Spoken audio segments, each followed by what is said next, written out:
The notification pinged at 7:42 p.m. on a Tuesday, and I almost swiped it away without reading. I was deep in a code review for the new deployment pipeline, staring at a block of inelegant JavaScript that someone on my team would be rewriting in the morning. But the preview text cut through my focus. "Mom has been asking about you." I set down my tablet and picked up the phone. The message was from Tiffany, which already put me on edge. My younger sister and I didn't do casual check-ins. We did passive-aggressive holiday obligations and the occasional group text that everyone ignored until someone needed something. I opened the thread. There were 3 messages, all from her. "Hey, are you free this Saturday? Asterisk Mom has been asking about you. She wants to do a family dinner asterisk. Asterisk Kevin and Carol are coming too. It's been a while asterisk." I read them twice, looking for the trap. There was always a trap. The Marsh family didn't gather for warmth and connection. We gathered because someone needed money, someone needed validation, or someone needed to perform the role of a functional family for an audience of one, usually me, the designated audience, the one who had escaped and owed them for it. I typed a response before I could overthink it. "What restaurant?" Tiffany replied within seconds, asterisk La Maison Dorée. 7 p.m. Dad's treat asterisk. Dad's treat. That was a new one. Robert Marsh hadn't treated anyone to anything in years, not since his hardware store went under and he'd quietly started burning through my mother's inheritance. I knew because my mother had told me, in her circuitous, self-pitying way, during a phone call 6 months ago. Asterisk Your father has been under a lot of pressure, Elena. The business didn't work out. We're managing asterisk. Managing meant my mother was covering the mortgage with her part-time bookkeeping salary while my father played poker 3 nights a week at a VFW hall in Cypress Park. I knew all of this. I had chosen not to intervene. I called Tiffany instead of texting back. She answered on the 3rd ring. "Hey. You got my messages." I got them. I leaned back in my office chair and looked out the window at the San Francisco skyline. My apartment was in Soma, 23 floors up, and from here the city looked clean and orderly. No gambling debts. No passive enablers. No siblings with their hands out. Dad's treat? Since when? Tiffany's voice went tight. He said he wants to make things right. He's been talking about it for weeks. Mom thinks it's a good sign. Mom always thinks everything is a good sign. God, Elena. Can you just come to dinner without turning it into a forensic investigation? It's one meal. It's been almost a year since you've seen them. 11 months, actually. I'd skipped Thanksgiving, pleading a product launch. I'd missed Christmas, citing a work emergency that was only half fabricated. I'd sent a gift basket for my mother's birthday and a check for my father's that I knew he'd cash at a check cashing store rather than deposit in a bank. I'd kept my distance because distance was the only thing that had ever worked. "Fine," I said. "I'll be there. But if this turns into an ambush, I'm leaving." "What ambush?" "It's dinner. We're having dinner." "Sure, Tiff. Text me the address." She sent me a thumbs-up emoji and a link to the restaurant's website. I opened it. La Maison Dorée was a French restaurant in downtown Los Angeles, the kind of place with white tablecloths and tasting menus and a wine list that started at triple digits. My father had never set foot in a restaurant like this in his life. He was a Denny's Grand Slam and Applebee's $24-$20 guy. This was not his idea. This was someone else's idea, using his name as cover. I closed the browser and tried to focus on the code review, but the familiar tightness had settled into my chest, the one that always appeared when my family pulled me back into orbit. I'd built a company from nothing. I'd negotiated contracts with Fortune 500 clients. I'd fired people, hired people, raised capital, and shipped products under deadlines that would have crushed most founders. Chapter 2 Old Wounds. I pulled my hand away from the laptop keyboard and pressed my palms flat against the desk. The code review could wait. The screensaver had kicked in, and in the dark reflection of the monitor I could see my own face, gaunt and hollow-eyed, like I hadn't slept in a week. I hadn't. Wednesday bled into Thursday, and Thursday into Friday, and somewhere in between I'd stopped pretending I was working and started doing what I always did when my family loomed. I revisited the math. 23 years of small cuts. That's what it amounted to. Not one catastrophic betrayal, but 1,000 tiny ones, each one just small enough to dismiss. A cancelled college tour because Kevin needed emergency money. A co-signed loan that turned into my credit score dropping 40 points. A birthday dinner that became a pitch for a business loan to cover Robert's temporary shortfall. Temporary. That word had stretched across 2 decades until it was threadbare. I stood up and walked to the window. The Bay Bridge glittered in the distance, cars streaming across it like blood cells through an artery.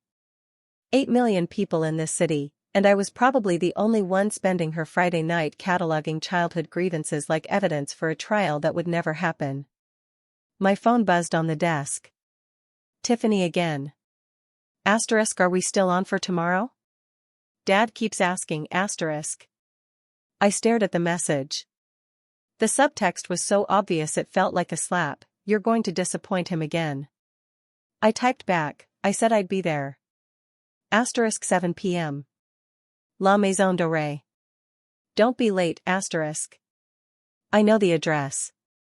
The 3 dots appeared and disappeared twice before her reply came, Mom's excited to see you. It was a guilt paragraph compressed into 5 words. Asterisk Mom's been crying for 11 months. Mom's been asking about you. Mom's health is failing, asterisk. I knew the script by heart. Elena Marsh had been excited to see me at least 30 times in the past decade, and every single time, the excitement had turned into a request before dessert arrived. I didn't respond. The apartment felt too quiet. I crossed to the kitchen and poured a glass of water I didn't want, then set it down without drinking. The fridge hummed. A siren wailed somewhere on Market Street, fading into the usual ambient noise of the city that never slept. I'd chosen this building because it was tall and cold and anonymous. The doorman didn't know my name. The neighbors didn't wave. I paid my HOA dues and no one asked me for anything. It was the opposite of everything I'd grown up with. The Marsh house had been a 2-bedroom bungalow in Concord with a cracked driveway and a porch that sagged in the middle like a tired horse. Robert's hardware store had been the anchor of the family finances, which meant the finances had always been precarious. He'd inherited it from his father, and his father had inherited it from his father, and somewhere along the line the business had gone from a reliable source of income to a slow-motion shipwreck that no one wanted to acknowledge. I remembered the summer before 9th grade, sitting at the kitchen table while Robert and Linda whispered in the living room about the second mortgage. I'd pretended to do homework, but I'd heard every word. The bank. The missed payments. The line of credit that had become a noose. That was the summer I learned that money wasn't just money. It was a weapon, a shield, and a wound that never fully healed. My computer pinged. A Slack notification from my COO, Rachel, asking about the deployment timeline for the next sprint. I typed a quick response, then closed the laptop entirely. The screen went dark, and the silence returned. I should have said no to the dinner. Every instinct I had told me to decline, to cite a fabricated work emergency, to protect myself from whatever elaborate trap my family had constructed this time. But I'd said yes, and now I had to follow through. Not because I wanted to see them. Not because I missed them. But because I was tired of running. The thought landed hard in my chest. I sat down on the couch and pressed my thumb into the hollow of my throat, feeling my pulse thrum against the bone. Chapter 3: The Hidden Group Chat. I stayed on the couch longer than I meant to, my thumb still pressed to my throat, feeling the steady beat of my pulse. The city hummed 12 floors below, a distant backdrop of sirens and brakes and the low electronic whine of a passing streetcar. I should have been reviewing the pitch deck for Monday's investor meeting, or at least pretending to prepare. Instead, I was still sitting in the dark, replaying old wounds like a rosary. My phone buzzed against the armrest. I picked it up expecting another message from Tiffany, a reminder about the dress code, a demand for my exact arrival time, something. But the notification on my screen made my stomach tighten. It was a Facebook notification. Someone had added me to a group chat. I almost swiped it away. I rarely used Facebook anymore. It was a graveyard of high school acquaintances and distant relatives I didn't care to keep up with. But the name of the group caught my eye. Marsh Family Operations. My thumb hovered over the screen. I didn't recognize the creator's name, some generic profile with no photo, but the other members were listed plainly. Robert Marsh, Linda Marsh, Kevin Marsh, Carol Marsh, Tiffany Marsh. And now, apparently, me. Someone had added me to a family group chat I didn't know existed. A secret one. I should have left immediately. I knew that. Whatever was in that chat, it wouldn't be good for me. But curiosity had always been my flaw. The same curiosity that made me reverse engineer my first app at 15, that made me stay up nights tracing code until I understood every line. I tapped the notification. The chat opened. There were already dozens of messages, going back at least a week. The most recent ones were from today. I started scrolling, my chest tightening with every line. Tiffany Marsh *, she confirmed. Tomorrow night, 7 o'clock. She even asked where to park. Linda Marsh *, oh, thank goodness. I was so worried she'd back out. Robert Marsh *, good. That's good. Kevin, you have the paperwork ready? Kevin Marsh *, yeah, I've got everything. Carol helped me organize it. Carol Marsh *, I just typed it up. Kevin handled the numbers. My fingers went cold. Paperwork. They were talking about paperwork. For a family dinner. I kept scrolling, going back further. Kevin Marsh *, look, I know this isn't ideal, but it's the only way. The debt is at $120K now. The interest is killing me. Robert Marsh *, we talked about this. She's the only one who can help without asking too many questions. Linda Marsh *, I still don't like it. She's my daughter. Tiffany Marsh *, mom, we're all uncomfortable. But what's the alternative? Kevin loses the house? We all lose the house? Kevin Marsh *, it's not just the house. There are other people involved. People who aren't patient. Robert Marsh *, we've done it before. She helped with that debt 10 years ago. She'll help again. Linda Marsh *, that was different. That was smaller. Tiffany Marsh *, she has the money. You know she has the money. Look at her Instagram, she just bought a new car, a Porsche or something. She's fine. I had not bought a Porsche. I had leased a slightly used Audi. But the lie stung less than the certainty behind it. I kept scrolling, my jaw tightening with every message. Kevin Marsh *, the restaurant is already booked. La Maison Dorée. I put it on a credit card. The limit is almost maxed out, but it'll hold for one night. Robert Marsh *, and you're sure the bill comes at the end? Not before? Kevin Marsh *, yes, Dad. Normal restaurants don't bring the bill until after the meal. We'll have all evening. Tiffany Marsh *, I'll make sure she doesn't leave early. I can fake a crisis if I need to. Linda Marsh *, I just want everyone to be happy. Kevin Marsh *, mom, no one is going to be happy. But we'll all be solvent. The messages blurred in front of me. I set the phone down, took a breath, and picked it up again. I needed to see the rest. Robert Marsh *, we presented as a family reunion. A chance to reconnect. Chapter 4, arriving at the Grand Palace. I scrolled further, my thumb moving mechanically as the messages continued to load. The group chat had been active for weeks, planning, scheming, fine-tuning every detail of what they called Operation Family Reunion. Kevin Marsh *, the private room at La Maison Dorée is confirmed. 7 p.m. I put it on my card. Robert Marsh *, good. That's good. We'll order first, keep it light. Talk about old times. Linda Marsh *, I made a photo album. Do you think she'll like that? Pictures from when she was little.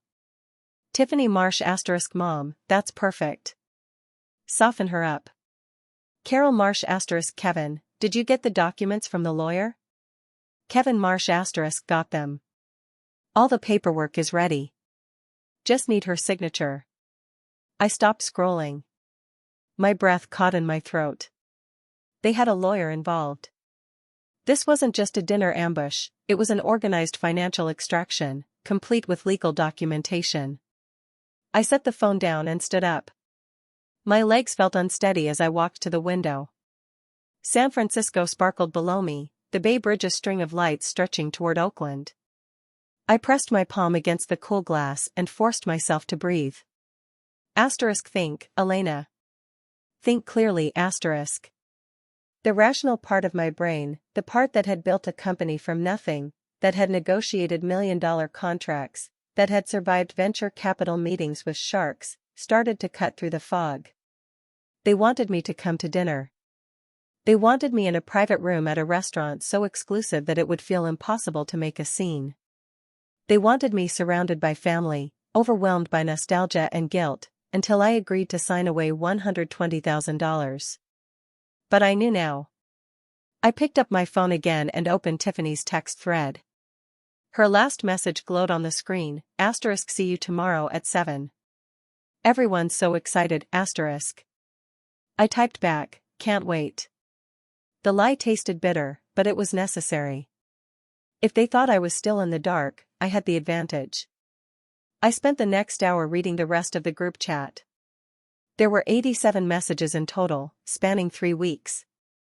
The earliest ones were tentative, Kevin floating the idea of a family meeting, Robert suggesting they make it a dinner to keep things casual.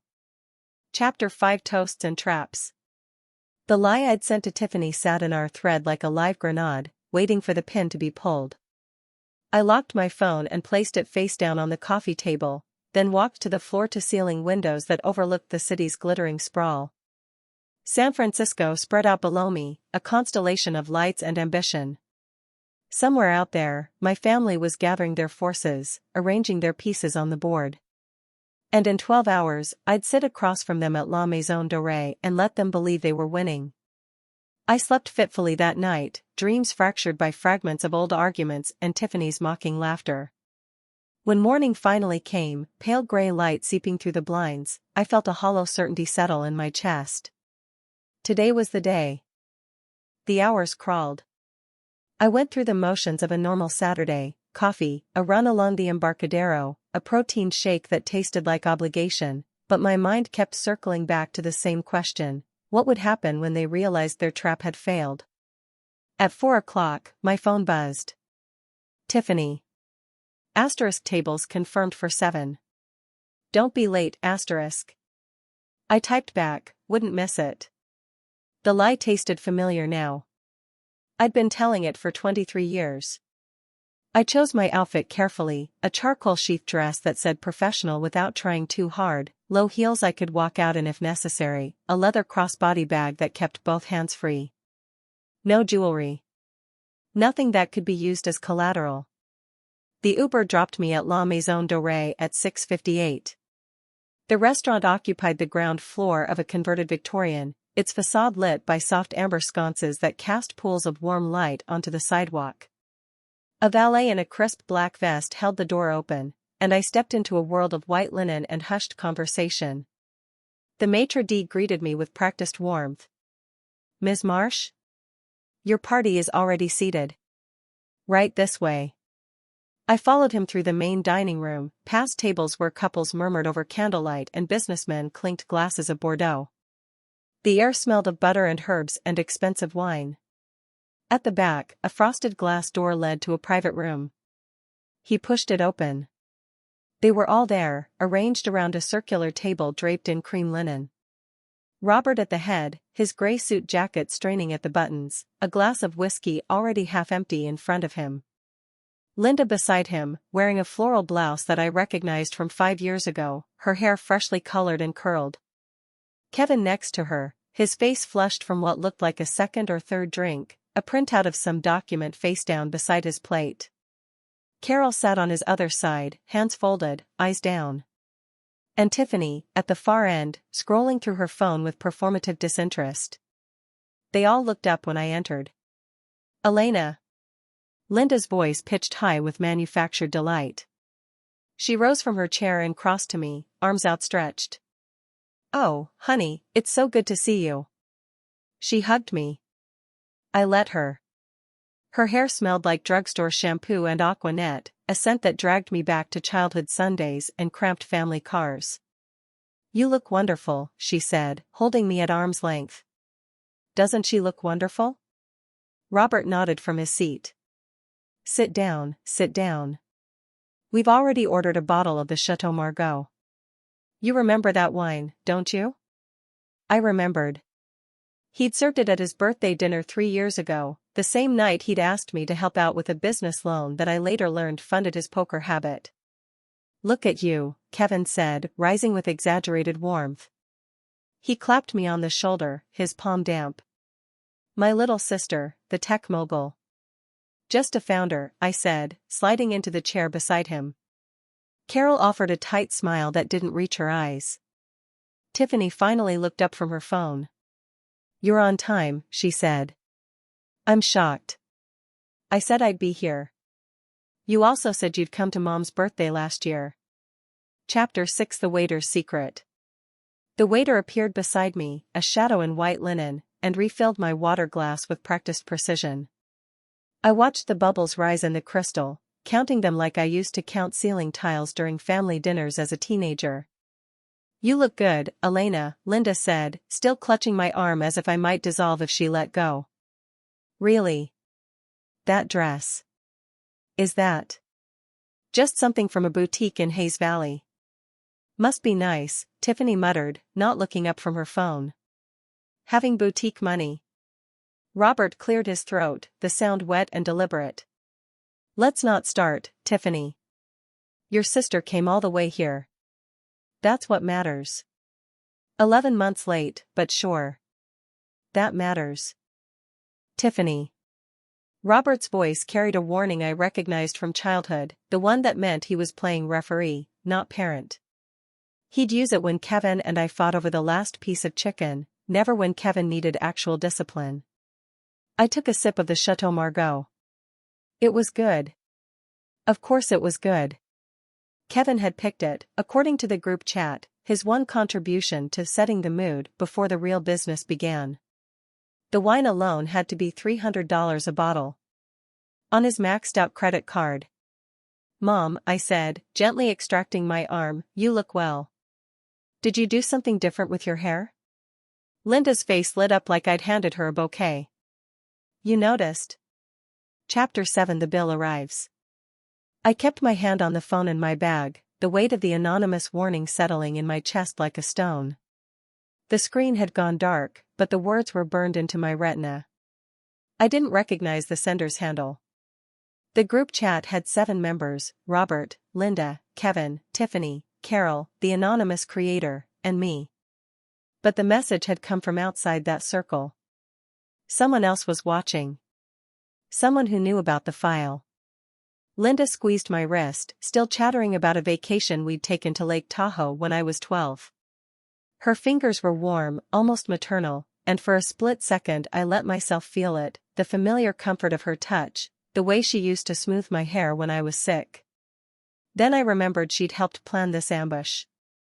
And do you remember how you cried when Kevin caught that fish? You were so upset, you wouldn't eat dinner. I was upset because Kevin threw it back and claimed he'd caught a bigger one, I said, keeping my voice light. Then Dad backed him up. Robert's fork clattered against his plate. I don't remember that. Of course you don't. The table went quiet. Tiffany's eyes narrowed. Kevin shifted in his seat, and I caught the faint rustle of paper, the file tucked beside his plate. Carol's hand stopped moving, her fingers frozen mid-fold on her napkin. I'd broken the script. I wasn't supposed to contradict the family mythology. Well, Linda said, recovering quickly, the important thing is we're all together now. That's what matters. She patted my hand and released it, reaching for her wine glass. Elena, dear, you should try the wine. Kevin picked it especially. I don't drink during business negotiations. Robert's face went pale. Tiffany's jaw tightened. Business? Linda laughed, a little too high. This isn't business, sweetheart. This is family. Is it? I looked around the table, meeting each of their eyes in turn. Robert looked away first. Kevin stared at his plate. Tiffany held my gaze, but her lips were pressed into a thin, hard line. Only Carol met my eyes, and she gave the barest shake of her head, a warning that confirmed what I already knew. Linda filled the silence with more stories. The year I built a snowman in the backyard. The time I won the spelling bee. Each memory was polished smooth, all sharp edges sanded away by selective amnesia. She never mentioned the year I worked 3 jobs to pay for community college because they'd forgotten to file the FAFSA. Never mentioned the phone call where Robert asked me to co-sign a loan he never intended to repay. The appetizers arrived. Escargot for Robert. Oysters for Kevin. A salad for me that I hadn't ordered. The waiter paused beside my chair, and I caught his eye. Is everything to your satisfaction? He asked, his voice neutral. Perfectly, I said. Thank you for the mineral water recommendation. He gave a small nod and withdrew. I watched him disappear through the swinging door to the kitchen and wondered who he'd told about the recording device. Or if he'd placed it himself. So, Tiffany said, pushing her plate aside with most of her food untouched, Elena. How's work? Busy. Must be nice. Being your own boss. She twirled her fork between her fingers. Must be nice having money to burn on a penthouse downtown. I rent. Sure. She smiled, but it didn't reach her eyes. We all saw the Instagram post. The new car. I posted a photo of a friend's car. Come on. Tiffany leaned forward. You don't have to hide it. We're family. We're happy for you. Were they? I thought of the group chat. She can afford it. She probably won't even notice the money. Judge her financial situation by her lifestyle, not her words. They'd analyzed my Instagram like forensic accountants, spinning my curated posts into evidence of hidden wealth. I'm not hiding anything, I said. But I appreciate your interest. Kevin cleared his throat. So, Elena. Speaking of. He wiped his mouth with his napkin, then reached for the file beside his plate. Chapter 8. The recording. I didn't move. Kevin's fingers brushed the manila folder, and I watched the motion with the same detached attention I'd given the entire performance tonight, every calculated glance, every rehearsed line, every sip of wine they'd used to lubricate their courage. The folder was thin. 3 pages, maybe 4. Standard legal document weight. Nothing that would feel substantial in your hands, but enough to change your life if you signed without reading. Before we get to that, I said, and Kevin's hand froze on the folder's edge, I want to talk about the recording. The word landed like a stone in still water. Robert's fork clinked against his plate. Linda's breath caught. Tiffany's expression didn't change, but her fingers tightened around her wine glass, knuckles bleaching white. Recording? Linda repeated, her voice thin. What recording, sweetheart? I reached down beside my chair, sliding my hand beneath the tablecloth's heavy linen drape. My fingers found the small metallic rectangle taped to the underside of the table's mahogany rim, the same spot the waiter had deliberately touched when he'd refilled my water glass. I pulled it free in one smooth motion. The device was smaller than I'd expected. A black digital voice recorder, no larger than a pack of gum, its single LED light glowing steady red. Active. Still recording. I held it up, letting the chandelier's light catch its glossy surface. This recording, I said. The silence that followed was different from the earlier, nervous quiet. This one had weight, the density of something being crushed under pressure. Tiffany recovered first. "What is that?" Her voice pitched toward indignation, but I'd heard enough of her performances over the years to recognize the crack beneath. "Did you bring a recorder to dinner?" That's insane, Elena." "What, are you planning to blackmail us now?" "I didn't bring it," I said, turning the recorder over in my palm. "It was already here. Taped under the table before I arrived. A thoughtful little addition to the evening's agenda." I looked at her directly. "The question is who placed it." Robert's face had gone the color of old porridge. "Now, Elena, let's not jump to conclusions. It could be anyone. The restaurant, perhaps. Some kind of security measure. Restaurants don't hide recorders in private dining rooms, Dad. That's a lawsuit waiting to happen." I set the device on the table between the salt cellar and the wine bucket. The red light continued to glow, defiant and exposed. "This is a Sony ICD-PX370. 64 gigabytes of storage. About 4 days of continuous recording time. Someone wanted every word of this conversation preserved."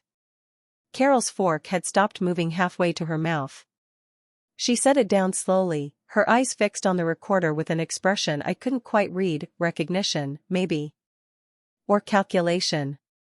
"It wasn't me," Tiffany said, too quickly. "I would never. That's creepy, Elena. That's actually creepy. I didn't accuse you." "You're looking at me like you want to." "I'm looking at everyone," I said. "Because someone in this room thought it would be useful to have a permanent record of tonight.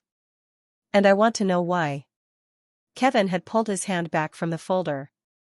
His chair scraped against the floor as he shifted, and I caught the sheen of sweat across his forehead despite the restaurant's excellent climate control. "Maybe we should just call it a night. This is getting weird. We can talk another time." No, Robert's voice carried an edge I hadn't heard in years, the same tone he'd used when I was 15 and he'd announced that I'd be taking over the insurance payments on his truck. "We're not leaving until we've had our conversation. Elena's been avoiding us long enough." "I'm not avoiding anyone. I'm here, aren't I?" "You're making accusations." "I'm stating a fact." I tapped the recorder. "This exists. Someone put it here. And given the careful planning that went into this dinner, the group chat, the legal documents, the coordinated strategy, I don't think it's a coincidence." Tiffany's chair scraped back. Chapter 9: Breaking Free. The red light on the recorder blinked steadily between the salt cellar and the wine bucket. Tiffany's chair had stopped scraping, but the silence that followed was worse, thick and charged, like the air before a storm breaks. I let the silence stretch. My father's jaw worked side to side. Kevin stared at the recorder as if it might bite him. Tiffany had crossed her arms, her face locked in a mask of indignation that cracked around the edges. "Well." I picked up the recorder and turned it over in my hands. "No one's claiming it." "That's interesting." "Elena, please," Linda said, her voice barely a whisper. Let's just what, Mom?" I looked at her. "Pretend this isn't here? Pretend we're a normal family having a normal dinner?" "I didn't put it there," Tiffany snapped. "You said that already." "Because it's true." I set the recorder back down, careful to keep it upright. The red light faced Robert. "Then who did?" "Kevin, you brought the file. You're the one who wanted to discuss something serious. Maybe you wanted a record of the conversation." Kevin's face went pale. "No. Absolutely not. I wouldn't." "You wouldn't what? Document your sister's agreement to pay your debts?" I said no. "You said a lot of things. In the group chat. All those messages about Operation Family Reunion." I let the words settle.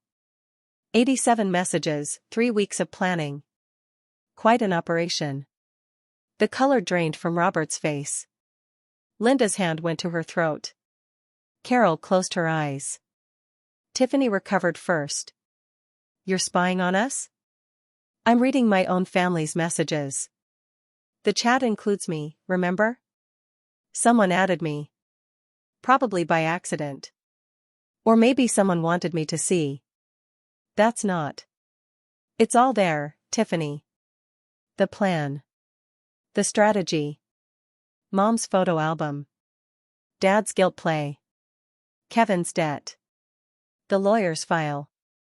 I gestured at the folder still lying next to Kevin's plate. $12,000, right? No, 12 times that. 120,000. Kevin flinched. Robert slammed his hand on the table. The wine glasses jumped. This is not how this was supposed to go. Then how was it supposed to go? I asked, my voice even. I walk in, you all pretend to be happy to see me. Linda shows me old photos. You tell me how much you've missed me.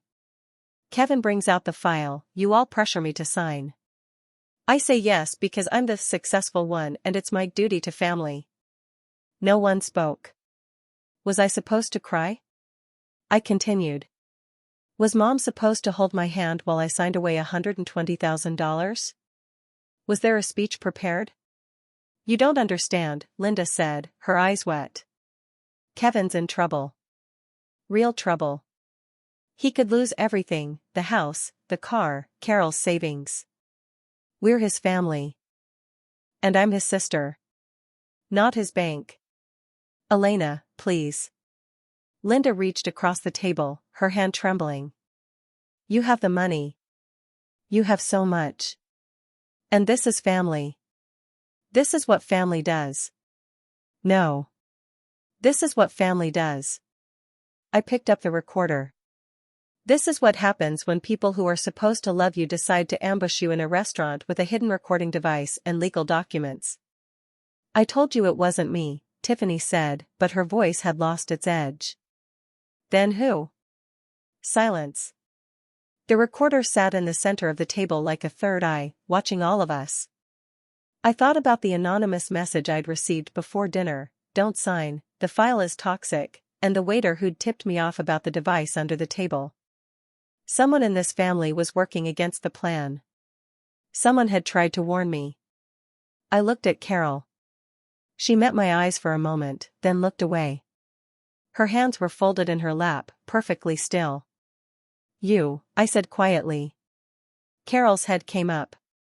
What? You knew about the plan. You were in the group chat. But you sent me a warning, didn't you? The anonymous message. I don't know what you're talking about. The text. Don't sign. The file is toxic. That was you. Carol's lips pressed together. She didn't deny it. Kevin turned to stare at his wife. Carol? What did you do? Chapter 10. A new morning. Kevin's voice cracked. Carol? What did you do? Carol's face had gone pale, but something in her eyes shifted, not guilt, not fear, but relief. The kind of relief that comes when a long-held secret finally breaks the surface. I watched the silence stretch. The recording device sat on the white tablecloth between us, its red light still blinking. One small plastic witness to everything that had happened tonight. I sent the text, Carol said quietly. Her voice was steady, almost calm. The warning about the file. I used a burner phone I bought last week. Kevin's jaw dropped. You sabotaged the whole plan? I tried to warn her. Carol turned to face me fully. I couldn't let them do it to you. Not the way they did it to me. Robert slammed his palm on the table. The wine glasses jumped. What the hell are you talking about, Carol? She didn't flinch. You know exactly what I'm talking about. The same playbook. The same manipulation. The only difference was that Elena had someone watching her back, and I didn't. The room went still. Even the hum of the ventilation system seemed to pause. Kevin was staring at his wife as if she'd grown a second head. Carol, we needed that money. We're drowning. The credit cards are maxed out, the mortgages. I know. She cut him off, her voice flat. I know exactly how deep we are. But I didn't sign up for this. I didn't marry you so I could help you ambush your sister at a restaurant. Then why did you come tonight? I asked. She met my eyes. Because I knew someone had to be here. Someone who could stop it if things went too far. Tiffany pushed her chair back, scraping it against the floor. This is ridiculous. We're a family. We can talk about this like adults instead of. Don't, I said, holding up a hand. Don't you dare pretend this is about adult conversation. You were all in that group chat. All of you. For 3 weeks, you planned exactly how to corner me, guilt me, and pressure me into signing away $12,000. 12,000? Carol let out a bitter laugh. Kevin told you 12,000? Kevin's face went red. Carol, shut up. No. Her voice rose. No, I've been quiet for 6 years of this marriage. 6 years of watching you dig us deeper. The debt isn't 12,000, Elena. It's 120. I know, I said quietly. Carol blinked. What? I know. I've known since I found the group chat. I know the real number. I know about the lawyer. I know about the file with the hidden clauses. I know everything. Kevin's chair scraped backward. He stood up, his hands shaking. Then why did you come? If you knew. Because I wanted to see it, I said. I wanted to see if any of you would hesitate. If any of you would look me in the eye and choose me over the plan. And did we? I looked around the table. Robert's face was rigid with barely controlled fury. Linda was crying silently into her napkin. Tiffany stared at her phone, refusing to meet anyone's gaze. Kevin stood frozen, caught between anger and shame. Carol sat with her hands folded, calm for the first time all night. No, I said. You didn't. I reached for my purse and stood up slowly.